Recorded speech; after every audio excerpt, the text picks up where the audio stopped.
Hello, everybody. My name is Pascal Boniface. My job is to work on geopolitics, but my passion is football, and I try to manage both. 20 years from now, I have contacted two publishers, asking them to make a book on football and international relations.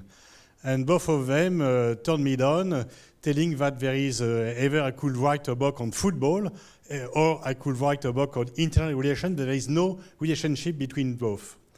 And now I think it would be difficult for them to tell the same, because when you look at different situations, for example, Qatar has invested loudly in football, both buying the Paris Saint-Germain and also hosting the World Cup, and to be point on the map. In the 90s, the Emir of Qatar went to UK, and the men asked him, where is Qatar? No, nobody will ask to the Emir, where is Qatar? Nobody knows where Qatar is.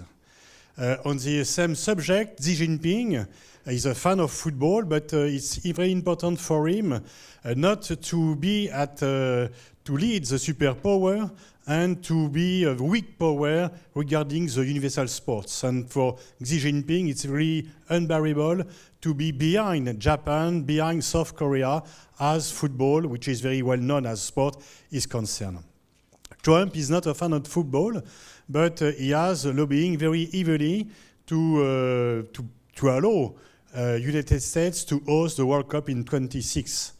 And he has even threatened countries which will not vote for USA to be punished and to see the economic aid from USA to be cut. So, and the World Cup in Russia, Putin has links with MBS, and he could allow to have a different story of Russia to show a modern one and a welcome country which is not granted at the beginning. So sport and football is part of geopolitics because it's very appreciated, and it's now view in all the world. Sports has become a tool of geopolitics. In fact, it's due to the change of definition of power. In a former time, the power was hard power.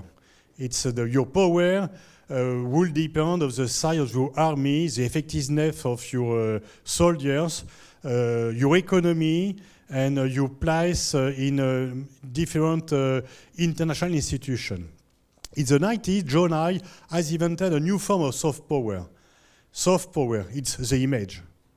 And it's true that the definition of power has changed, and football is really the climax of soft power. Because, for example, Macron, of course, this picture is very well known. He was happy not only because France has scored against Croatia, but also he has in mind that he will become a new president.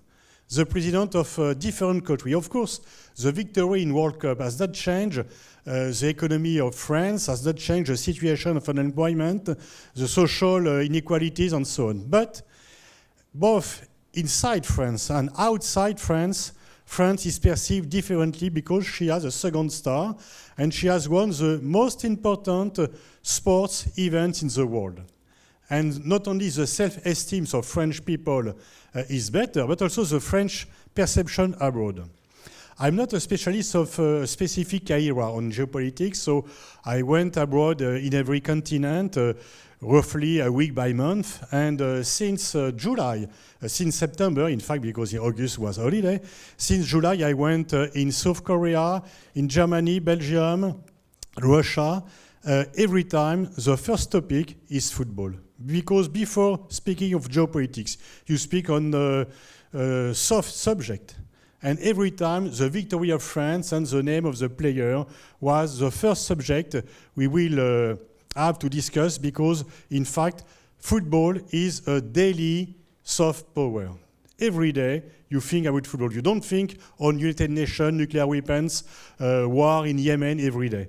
You could think every day in football, because football is really the climax of globalization. Globalization is known to erase national identities. But football, to the contrary, strengthens national identities. In French, for example, De Gaulle has stated that it's very difficult to lead a country in which you have 400 cheese, but we have a lot of division, political, philosophical, religious, social. But every French citizen, whatever his age, whatever is its social condition, whatever his gender, will defend the team and will support the team. It's the same in every country. And that's sure that the perception of France abroad has changed since the victory. It was the same in '98, in fact. As a Frenchman, I was welcome in many countries in 2 different occasions, just after the Iraqi war and just after the victory of World Cup, because in this different subject, France was perceived as different from the others, as a country which has some things different from the others, some things to tell to the rest of the world. Football is certainly one of the subjects which is the most discussed, because the TV has built a stadium in which everybody could take place. And for example, just to give an example, who knows Antonio Costa? Who knows Cristiano Ronaldo? So the first one is the Prime Minister of Portugal. He's a very decent man. He has led his country. He has organized the economic recovery of this country.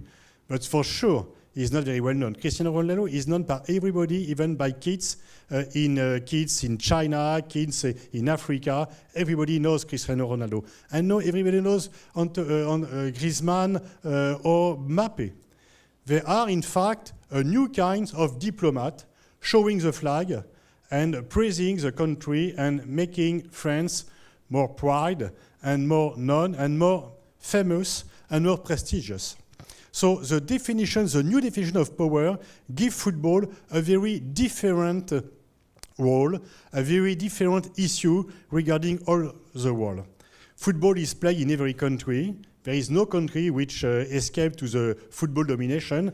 But the difference is that in football, when you are a superpower, you are popular. When you are a superpower in strategic issue, you are unpopular. USA are not very popular outside USA. But the French team, or in the former times, the Brazilian teams, are popular because they are good.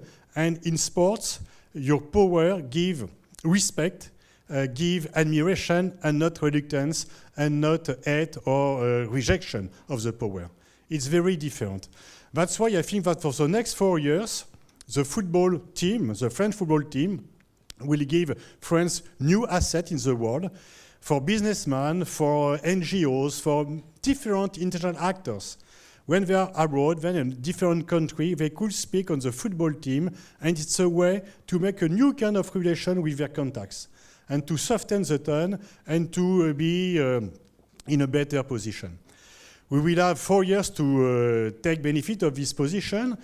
It's also true that the fact is not only the team is performant, has made a good performance, it's also a good behavior.